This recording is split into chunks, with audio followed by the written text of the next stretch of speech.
Good afternoon, good evening. Welcome to track 2. My name is Michael Schearer, the Pres 98. And I have to tell you that when the schedule came out and I found out that my talk was 5 o'clock on Sunday, I was a little worried. And I'm not worried at all. Thank you so much for more or less packing the room here. And I hope that your commitment of the next 45 to 50 minutes with me will be worth it. So thank you. I'm going to talk today about a tool or search engine called SHODAN and some applications that it has for penetration testing. This is what we're going to talk today. I'm going to talk about what is SHODAN. It's a search engine, but it's a little bit different than other search engines. So I want to explain how it's different. Talk about some basic operations, a little bit about the applications of the search engine to penetration testing, and then I've worked through a number of case studies, and I want to present them to you. That's kind of the bulk of the presentation and how that really applies to what you can do as a penetration tester. So when I use penetration testing in the title, I could use all these things in the title. And I'm not suggesting that all these things mean the same thing because they're all different. However, if you do any of these things, then what I'm going to talk to you today applies to you. So I could say, I could put all of these things in the title, but then the title would be just unwieldy. So when I say penetration testing, this is what I mean, all of this stuff. How many of you do one of these things? Probably most of you. Okay, good. So what is SHODAN? SHODAN is a search engine. It's a computer search engine. It's designed by a web developer named John Matherly, who's with us here today, actually, and we'll talk to him a little bit later. But it's not a search engine. It's not the same as a search engine like Google or Bing or Yahoo. Those search engines crawl web pages for data and then index that data and make it searchable for you. SHODAN, on the other hand, interrogates ports, so interrogates port 80 of a particular server, and it grabs the banner. So we're not talking about the data on the web page, we're actually talking about the banner. So whatever HTTP status code you get, and then the banner. So IAS 5.0 or 6.0, whatever software is running, version number, etc. And then indexes the banners rather than the web content for searching. So we have a search engine of banners and not of content. So instead of looking for specific content on a page, we're looking for specific information about the page. So is it a desktop, is it a server, a router, or switch, or a printer, or some other sort of device? We can find that out by looking at the content in the banner. Typically these are on port 80, but they could be banners on port 21 or 22 or 23 or some others that we'll talk about. Optimizing search results for SHODAN requires us, or at least is helpful for us to have some knowledge of what a banner looks like. So we'll talk a little bit about that as well. Basic operations of SHODAN. This is just a nice little screenshot of SHODAN. The URL, by the way, is www.shodanhq.com. And you'll come to this nice page here, and it's got a search box on the top just like every other search engine. And again, like I talked about, it's going to be a little bit different in terms of what you're searching for. There are also 2 Firefox add-ons that I'll just briefly mention. One is a search provider add-on, which adds, if you're using Firefox, adds SHODAN to the little box in the top right corner of the browser. And then there's a SHODAN helper add-on that is a sidebar extension for you. I'm not going to talk about these other than to just mention them that they're available. So basic operations. What's the difference between searching Google or searching Yahoo or searching SHODAN? Well, the syntax is kind of the same. We can use Boolean operations, plus, minus, that sort of thing. We can use quotation marks to narrow down a search. And you just enter them into the box. So the syntax, of course, of what you put into SHODAN is the same as any other search engine. However, the actual content of your search term is going to be a little bit different. And we'll talk a little bit about searching later. Login. There's a couple options. You can use SHODAN without logging in at all. although there is some limitations to the results that you can get and some of the filters that you can use. You can also create a Shodan account, which is kind of an account specifically for that page. Or if you have any other one of these accounts, Google, Twitter, Yahoo, AOL, Facebook, OpenID, if you have those accounts, you can actually log in with those accounts as well. And again, like I said, login is not required to use Shodan, but there's a couple filters, for example, a country and a net filter, which I'll talk about a little bit later, and those will not work for you if you don't log in. There's also an export feature that allows you to export results into an XML format, and that will not work unless you log in. So just login page, you can just create a Shodan account, or you can just log in one of those other accounts. Most people have something of one of those accounts, if that's what you want to do. So let me talk a little bit about the filters. Filters are ways that you can take the amount of the amount of data that you get from Shodan and kind of narrow it down to a manageable level. As we look at later, if you type in the word Cisco into Shodan, there's 350,000 or something like that devices in Shodan that have Cisco in their banner. Well, that's not really useful for us if we're looking for a specific device. So the filters will help narrow us down. The first is an after, so in the case of the slide here, the filter is actually the word in bold. So followed by a colon and then followed by whatever the syntax is. So for example, if we put after colon and then a date in the format of day, month, year, we can limit our results to information that's been added to the search engine since that date. So we can look for frequency of data, or look for data. We can exclude older data if we want, or before. We can do that as well. The country filter filters by two-letter country code. So if you know the two-letter country code, whatever the IP address country that's registered to, so for example, obviously country : US will limit it to US registered IP addresses. Hostname filters by text in the hostname or domain. So if we want to limit our results to the .edu domain, or if we want to limit our results to google.com, or we want to, whatever words you want to use in a domain or a host name, you can limit your results to that. Net filter, specific IP range or subnet. Obviously, if you're looking for a specific target, say your company owns a class B or something like that, and you just want to filter on that, obviously you can do that. The OS filter will search by specific operating system, so Linux, Windows, whatever you want to put in there. Port will narrow by specific services. I'll talk a little bit about the services that are in Shodan now. And then there's also a number of SSL filters that are available with an SSL add-on to Shodan. This slide just kind of shows you where you can enter the data. All the data you can enter directly into the search box if you want, the filters. The other ways that you can filter is if you look at there's a drop-down map.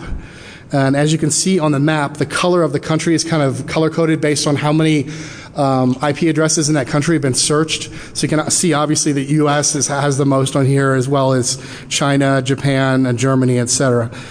And then you can filter by port by clicking on the box there. But it's easy enough just to put it in the search box if you want.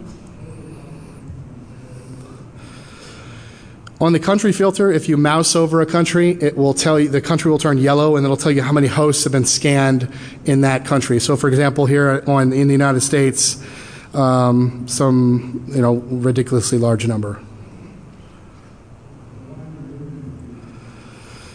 So a couple search examples using the filters.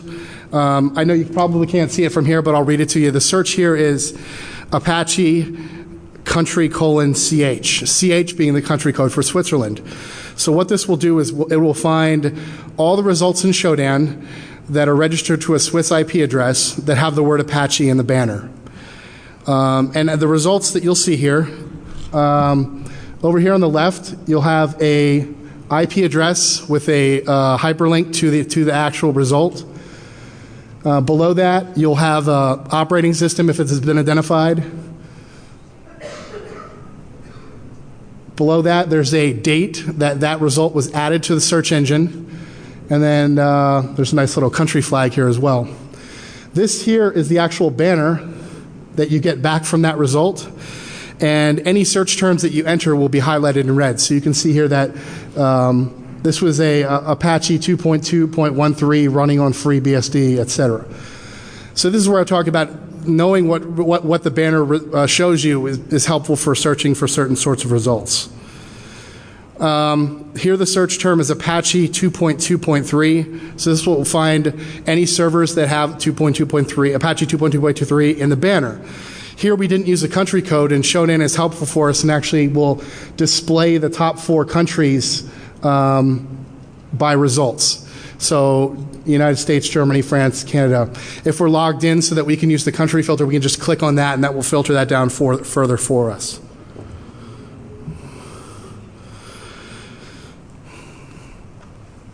Basic operations, hostname filter. Okay, so we want to filter by hostname.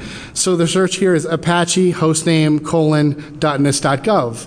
So now we can limit our searches to devices in the .nist.gov domain that have Apache in the filter, or that have Apache in the web banner, or IAS 5.0 hostname edu.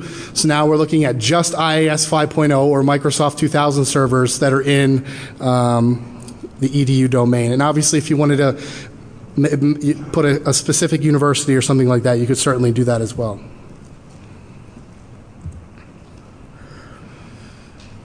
And then I talked about the net and the net filter. So if you want to filter by an IP or CIDR notation, you can certainly do that as well. It's definitely useful if you really want to limit down to one specific area that you're looking for. And then the OS filter if you want to, just for looking for specific operating system.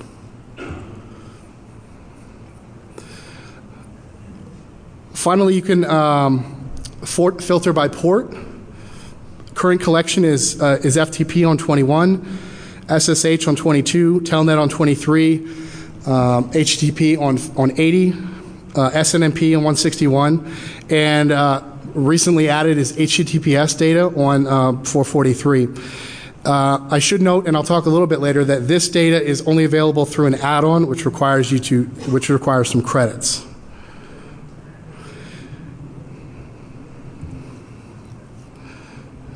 I did talk, so the SSL filters, these are the SSL filters that are available with the SSL add-on. So you can search for all, I won't go through them specifically, but they're self-explanatory as to what you can search for if you're looking for specific information in the certificate or the cipher that's being used. So the version of SSL or whatever certificate information you're looking for.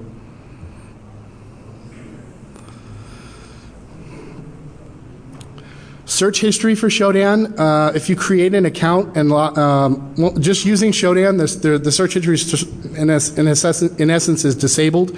In other words, your searches aren't being saved for you. If you do create an account and you can enable search history, and then you can save your own searches, so that if you find searches that are useful to you or searches that are finding useful data for you, you can kind of save them in a way. And again, if you go ahead and disable that once you've already enabled it, then your searches won't be indexed by the search engine.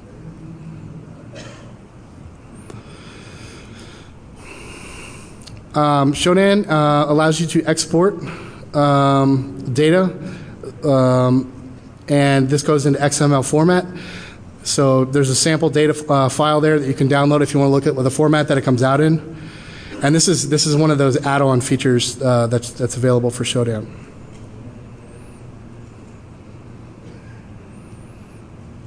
So the second add-on, or the second other add-ons, are the HTTPS data and the extended search. So typically, even if you're logged into Shodan, you're going to be limited in the number of results you can see. If you do the extended search add-on, you can view up to 10,000 results. So one of the first questions that when I talked to John about this is like, well, what kind of feedback have you gotten about, charging for add-ons or extra results and something like that? And he said, and he could probably talk about this later if he wants, but he hasn't. I mean, he's done a lot of work, so I mean, he thinks his time is valuable and the work that he's done is valuable. So if you want extra results beyond what the initial search engine is giving you, then it feels like it's reasonable to ask for something for that. And we could talk about that later if you want. I will say that all the stuff that I've done, it was on the not having, using none of the add-ons. Shodan also has a newly added section called Network Radar. And this is just a nice little picture of the world, and it will show you recently added data to Shodan. So what it'll do is it'll show you a nice little symbol over an area or city, and then it'll show you the banner. So this is kind of just a nice kind of view of things that have been recently added.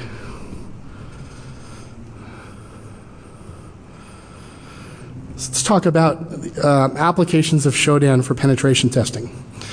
So John originally developed this as a marketing and research tool, and it was not really specifically geared towards penetration testers or the hacking community. But you can see, I'm sure that most of you can see, that there's certainly opportunities here to look through the data that's been collected in Shodan for opportunities for penetration testing. So that's what I want to talk about. Before I go there, I want to talk a little bit about ethics ethics. And just kind of go through a couple, hypothetical scenarios, and kind of just go through some questions that may come to mind.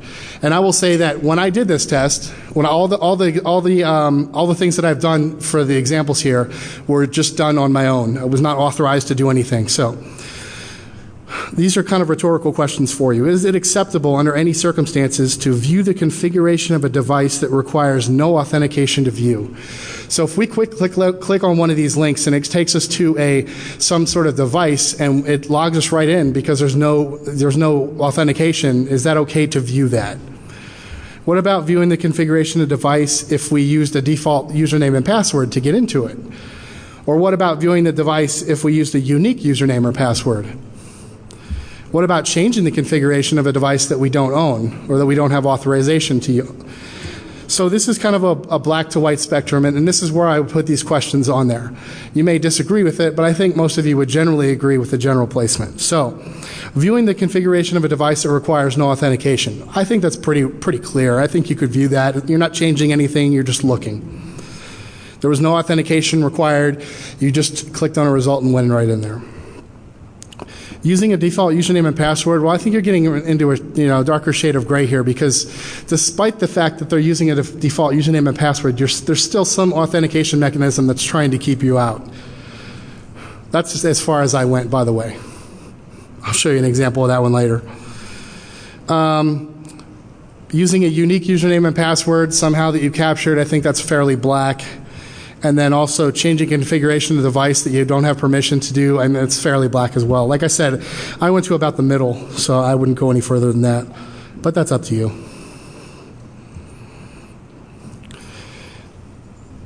I think that using Shodan for penetration testing requires some basic knowledge of banners, like I talked about, and also is very useful to you to know HTTP status codes. And you all know these, but I think it's important to review them because we can use them to actually filter out results. We know that banners typically talk about the services that they're running and the versions that they're running. I've talked to very few people who have ever spoofed banners. Some people do, but most people don't. So we're assuming here that the banners aren't being spoofed.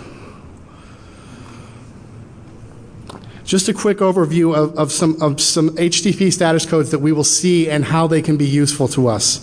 200 OK, request succeeded. This is typically our best result because this means we're going to be able to view the page without any authentication at all. 301 and 302 are moved or found, and we'll see that those are not terribly useful to us. 401 unauthorized requires authentication, and then 403 is a forbidden. In other words, we can't go there. So how does that apply to us? Well, again, 200 OK is really what we're looking for, because that's going to allow us to view a page without seeing anything else. It's not going to ask us for a password, probably, at least not to view that page. 301 and 302, typically, in the case of Shodan, it doesn't really provide us with a lot of data. Yes, could you follow the result where it's moved to, but typically it's kind of just running into the dark without really knowing where you're going. So we can use the filters, the Boolean logic to filter these out. 401 unauthorized is typically saying, no, you don't have permission to view this page. However, it doesn't necessarily mean that we can't get there. And a 401 unauthorized on a web banner will typically have a www authenticate line, and that will typically indicate to us the presence of a pop-up box. So if we go to one of these, we'll get a pop-up box asking for a username and password. 403 forbidden, typically there's some reason that we can't view the page. And it's also important to note that some banners advertise defaults. We'll see banners that say the password is 1234. Doesn't mean that they're using that, but they're at least telling us what it is, so that's useful data for us. So the first of my 4 case studies is the Cisco devices, and this is the first Cisco banner I found, and I just wanted to show it as an example. The 2 boxes in red, squared in red, the first one is the status code, so it's HTTP 401 unauthorized. And then we see a www authenticate, basic realm, level 15, or view access. I can tell you that when you see this, when you click on the result for this, you're going to get a pop-up box, and it's going to ask you for a username and password. And if we don't have it, obviously we can't get to that page. Here's an example of a Cisco banner that is a 200 OK. Notice that it does not have a www authenticate box, and it also has the last modified box. When we put these side by side, we find that it's the 2 lines, www authenticate and last modified, are almost 99.9% mutually exclusive. So what does that mean for us? Well, let's look at the results here. So this is as of last night. If I search Shodan for Cisco, I get 306,000 some devices. The www authenticate, 253,000. Last modified, 5,800. And then only 31 that have both of those lines. So what that means is if we can get a 200 OK with a Cisco, chances are that device is not going to require any authentication at all. In fact, we really have about 5,900 devices as of last night, Cisco devices on the internet, publicly facing, that require no authentication at all to view, change configurations, do whatever you want. You've already owned them. So let's take a look at one. Many of you will recognize this is the Cisco, this is a Cisco switch, and this is the HTML interface. And if we wanted to administer this interface or administer this device at a certain level, we could click on one of these numbers right here, and whatever number of the level we want is what it will take us to. So surely if we click on level 15, which is like administrator access, it's going to then ask us for a pop-up, right? And it's going to, that's when we're going to be stopped right there.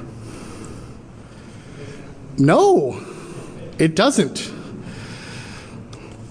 So I don't have my CCNA. I don't know what the commands are. Well, they're all right there for you. And they're hyperlinked for you. So if you want to do anything to this device and you don't even know the Cisco commands, you can just click on them. And there's a whole page here. You can see that the scroll bar is pretty small. So I mean, you could pretty much run anything. And I ran a few commands, but I just did some show commands because I didn't want to actually, I told you I was not going to change the configuration of a device. So this is the configure commands menu. We were able to get in there with no authentication at all. Here's the execute command menu. We can get in there without any configuration at all. I ran show running config, and I got the running config. I ran show CDP neighbors. Let's see what else is around it. And I got some other devices. I won't go into too many specific details, but people will generally say, well, I know this guy, he's doing a CCNA and he set up a router, so it's probably just one of those things, right? Well, some of them might be, and some of these are infrastructure devices belonging to ISPs, and we'll talk about that a little bit later.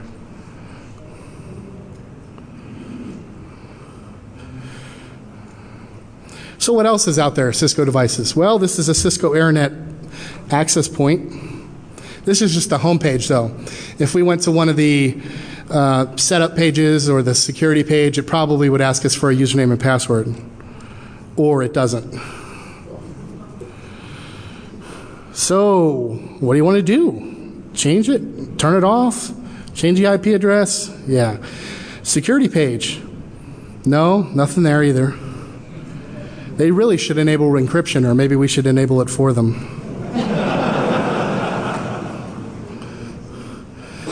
Network interfaces, security, services. You want to turn on some services, turn off some services.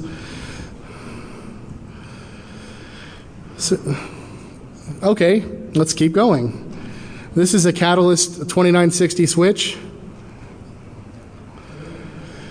This is the dashboard view. If we went to the configuration view, it's going to ask us for a password, right? No, it's not going to.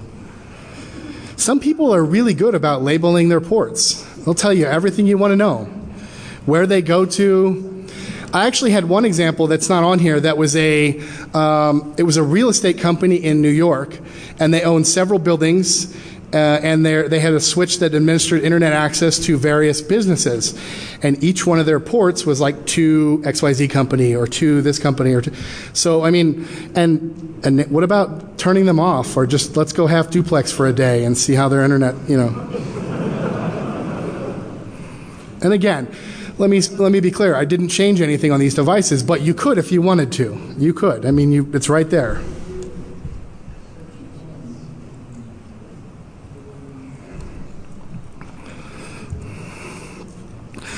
Setup page. Yeah, I mean, whatever you want. Cisco's Security Device Manager Express. Configuration. Change the password. Change the IP address, change the routing, security, pretty much whatever you want. I mean, there are, like I said, there are probably, 5,000, 6,000 of these devices out there on the internet. And that's just what Shodan is indexed. Shodan is not indexed the entire internet, large portions, but not the entire internet. So that's just what's already been indexed. It's kind of scary. So, second case study on default passwords. And this was the easiest search I did, and I just searched for the words default password because I wanted to see what banners have the word default password in them. And again, let me caveat, this doesn't mean that that device is using that default password, but at least they're telling us what it is. So, and how many people change them? Some people don't change them. So chances are some of these devices will be using them. So this is a lowest hanging fruit attack, but of course, let's try it. So this is the absolute first one I found. It's a 401. It has a www authenticate, basic realm, default password 1234, print sir web port. It's a web interface for a printer. So we're probably going to get a pop-up box, right? So yes, it's not using it doesn't mean it's using the default password, but it's a possibility. But so we know that the default password is 1234. What about the username? Well, there's none listed. So what are our options? Well, a null username, right? Or admin or root, probably. So what do we get? Pop-up box. So what do I try first? I'm going to try a null username because they didn't list anything, and I'm going to try 1234.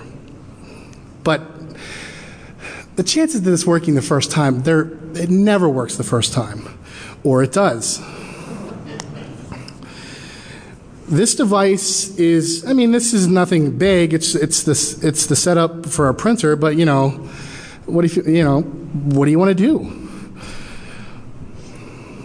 Oh, by the way, all these menus, everything here is accessible now because even though it's the default password, we've effectively logged in, so we authenticated. Occasionally, if your browser or your computer is not set up to display like foreign language stuff, sometimes you get these codes and things. I found that if you don't know the language, and even if they do display the language, like it's Chinese or Japanese or whatever, typically the underlying HTML is still in English. So if you mouse over the links that you don't understand and look at the status bar, it will typically tell you what those things are. Some of them are pretty obvious there. Well, I went after Cisco, so let's go after Huawei. They're, probably number 2, right? So I searched for Cisco before, but I want to search for Huawei. And this is where I use those exclusions of I don't want 400 codes, I don't want 300 codes. So I just did I minused all of those. And the result is that I get all 200 OKs, which is exactly what I want. And it turns out that there's 283 or so Huawei results on the internet, and almost all of them, or at least a good portion of them, are all within the same subnet. And I was like, that's kind of interesting. And if you look at, I know you probably can't tell, but it's 150.186, whatever, and the flag is the Venezuela flag. So I thought this was kind of interesting. And the result is it's Huawei ET523. Well, I want to figure out what that is. Well, it's the EchoLife IP phone. Okay. So someone has a whole bunch of these phones public facing to the internet. So let's check out what they have. Oh, see, this is a good example where we had a 200 OK. So it says, yes, you can view the page, but it's asking for a password. And I couldn't, so what's the default password for a Huawei ET523? I don't know, but I found that the default for most Huawei devices is, I don't know, password or something, so put it in and see what happens. Again, these things never work on the first time, or they do.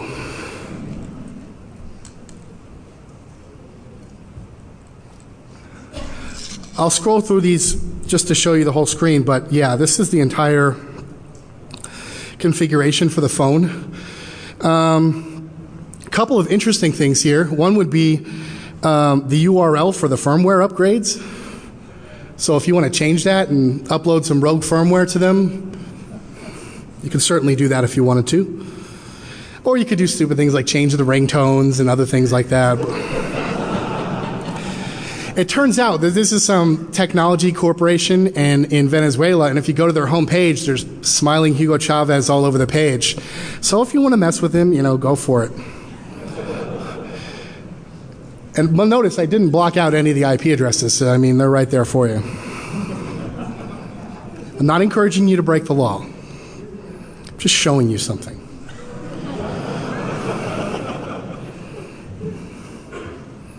Okay, this is my favorite one, and so I saved it for last.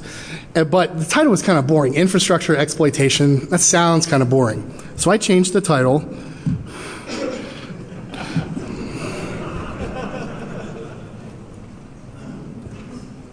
Some of you may, I did a talk up in the skyboxes on Friday, and the talk was just about this section. So, and I think those people would agree that I didn't really oversell the title for this section, because you'll see what happens. So I was running across a number of Cisco devices, and I was doing a random search. I wasn't looking for anything specific. And I found one of these. Again, it's another Cisco web interface. And so, well, let's just go right for level 15.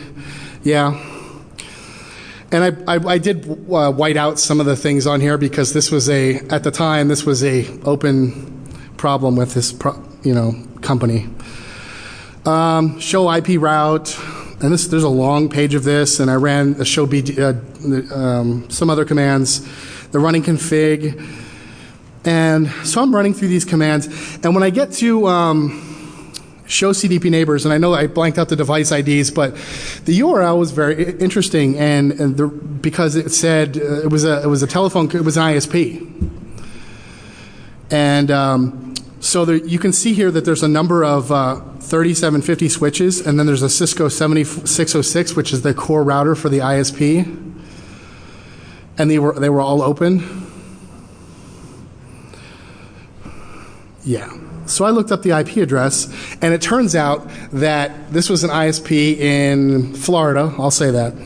So all these devices were wide open.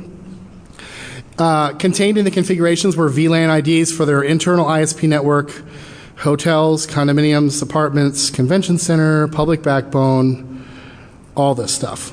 So I'll talk very briefly about disclosure, because I don't do disclosure. I don't search for bugs and vulnerabilities and things like that. But I thought, when I came across this one, I thought this is kind of important. So I wrote a one-line, I looked up the security contact for the ISP, and I wrote more or less a one-line email to the security contact, and it was something like, how do you tell them what you did without, implicating yourself? So I said something like, the following IP addresses appear to allow unauthenticated access to devices on your network. I get an email the next day, very gracious, pretty much saying, thank you, you saved our shit, and offering me money. I didn't ask for money. I didn't say, hey, I'm going to hack your shit unless you pay me. I didn't say that. They offered me money, so I thought that was kind of cool. So he said, can we call you? And again, this is where your Admiral Akbar alarm is going off, right? It's a trap, right? I mean, and I'm just I don't do disclosure, so I'm just kind of like, I don't really know what I'm doing. So I called him. And the guy was very nice. He was a younger guy. This is not a big ISP. This is a small regional ISP. And they were very gracious about what had happened. He just kind of know how I found these devices. And I didn't go into Shodan, but I did say that I do research on web banners, which I do. And I was just, doing research on specific information in web banners, which is what I was doing. And I just came across their devices. I wasn't specifically looking for their ISP. And I don't think he really understood what I was telling him, and he explained that they recently added these devices to their network, and that the guys who, installed them obviously didn't disable the web interface or something like that. Excuse me. And asked for my address. So, again, the alarm is going off. So I talked to him on the phone, and, but now he wants my address because he wants to send me the check. So I gave him my address.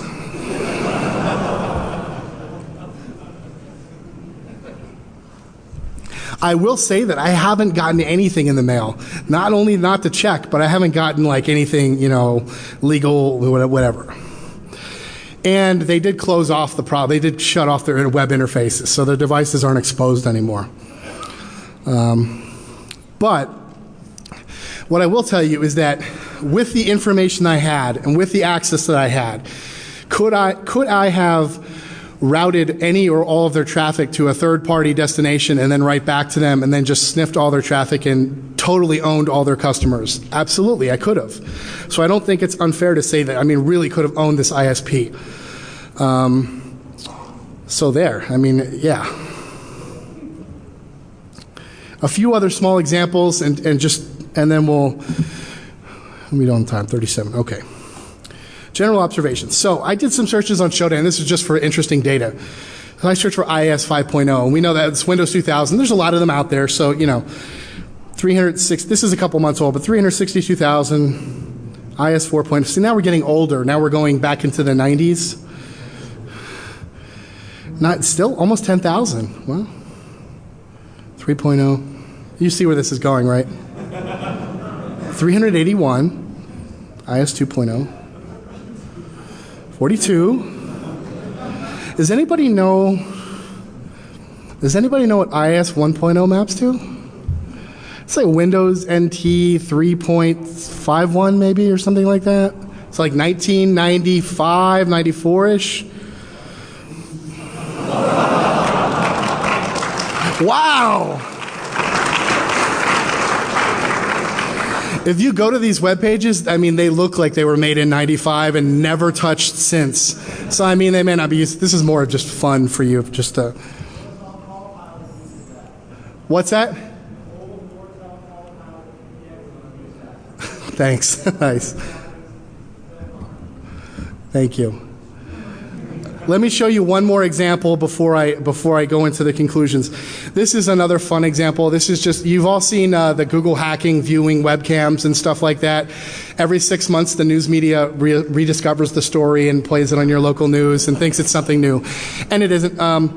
What I want you to do, this is just one small side note. So, by the way, all the pan and tilt features work on this one. These ladies were diligently working at their computers, and I was trying to get their attention, and they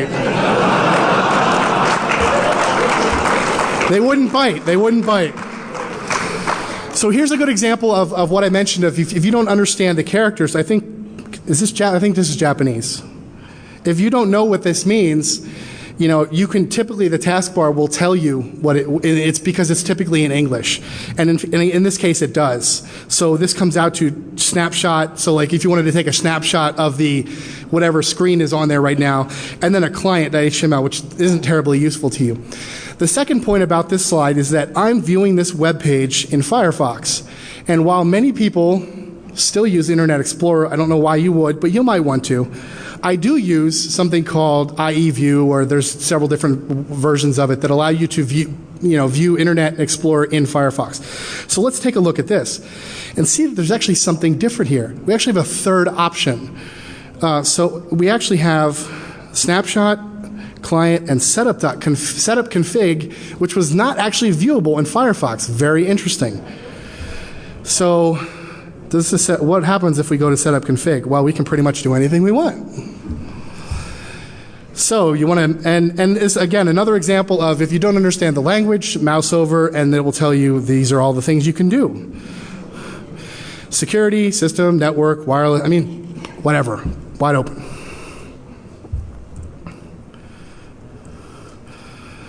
Okay, just some general conclusions about Shodan. We've got about 10 minutes left.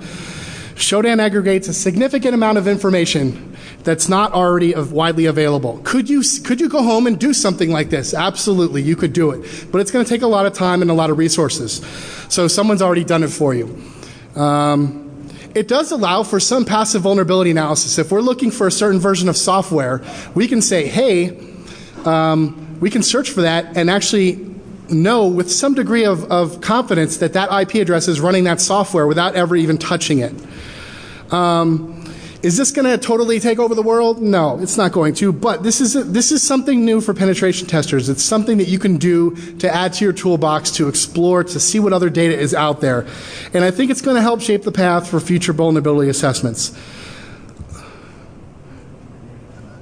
John Matherly is the creator of Shodan, and I'll have him come up here if he's willing to answer a few questions if you have them for him. These are the guys who wrote the add-ons. People always ask about slides, so here you go. They're not there yet, but they will be really soon. There's a site called scribed.com. I put all my slides from all my presentations on there, so scribed.com/thepres98. There's some earlier versions of it, but this particular slide deck will be on there probably by tomorrow. So if you want the slides, there you go.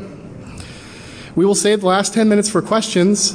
I will try to repeat them so that everybody can hear them. And thank you.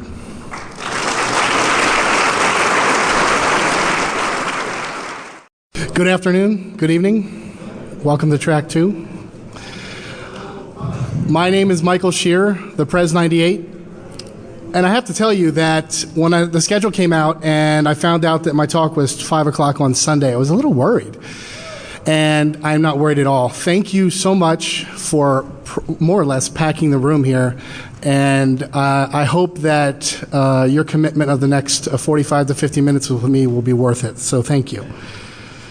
I'm going to talk today about a tool or search engine called Shodan and some applications that it has for penetration testing.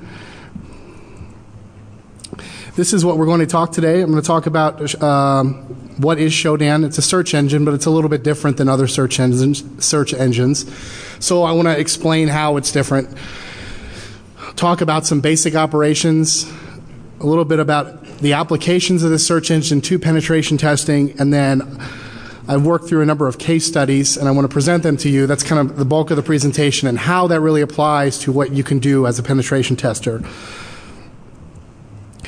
So when I use penetration testing in the title, I could use all these things in the title.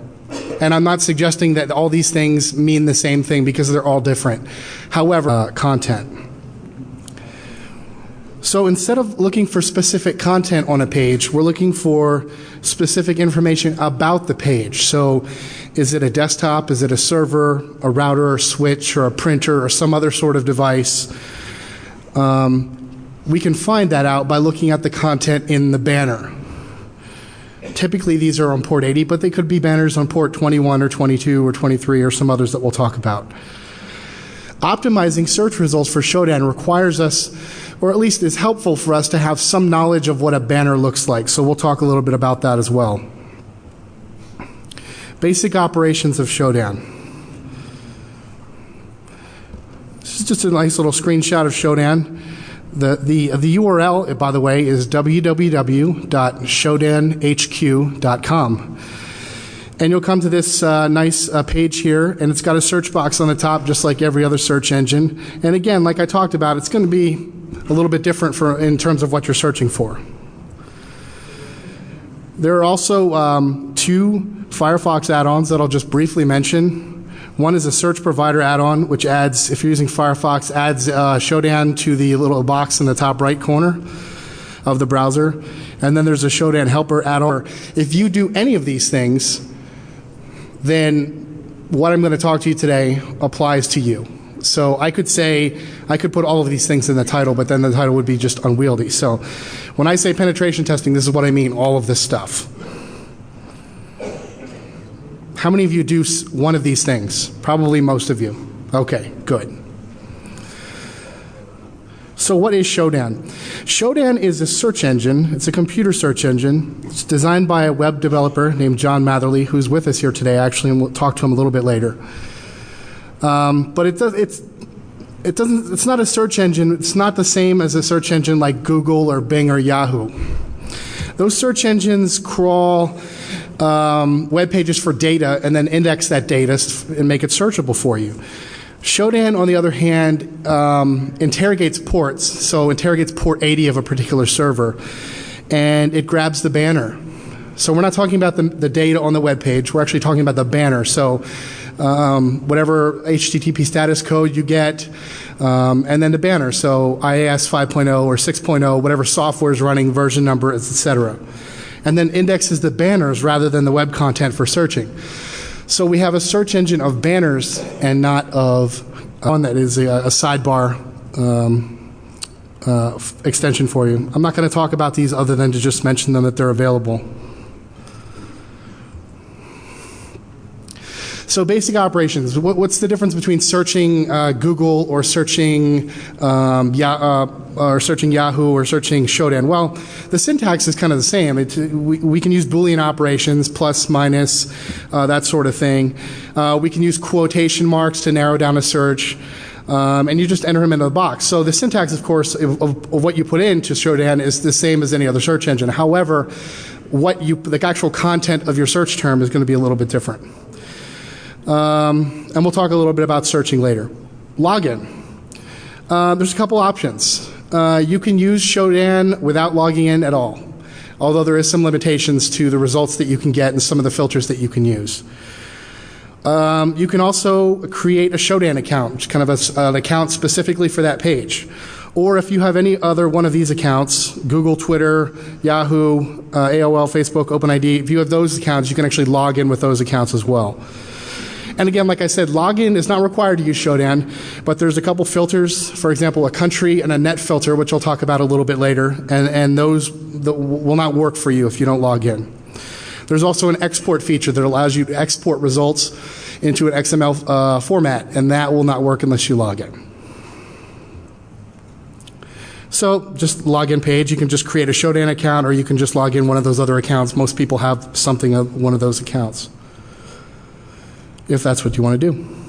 So let me talk a little bit about the filters. Filters are ways that you can take the amount of the amount of data that you get from SHODAN and kind of narrow it down to a manageable level. As we look at later, if you type in the word Cisco into SHODAN, there's 350,000 or something like that devices in SHODAN that have Cisco in their banner. Well, that's not really useful for us if we're looking for a specific device. So the filters will help narrow us down.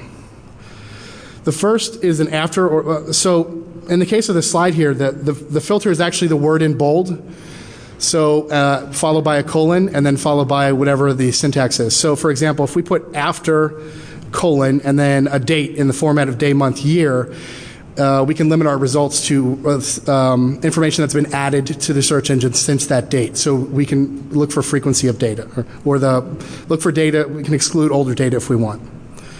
Or before, we can do that as well. The country filter filters by two-letter country codes. So if you know the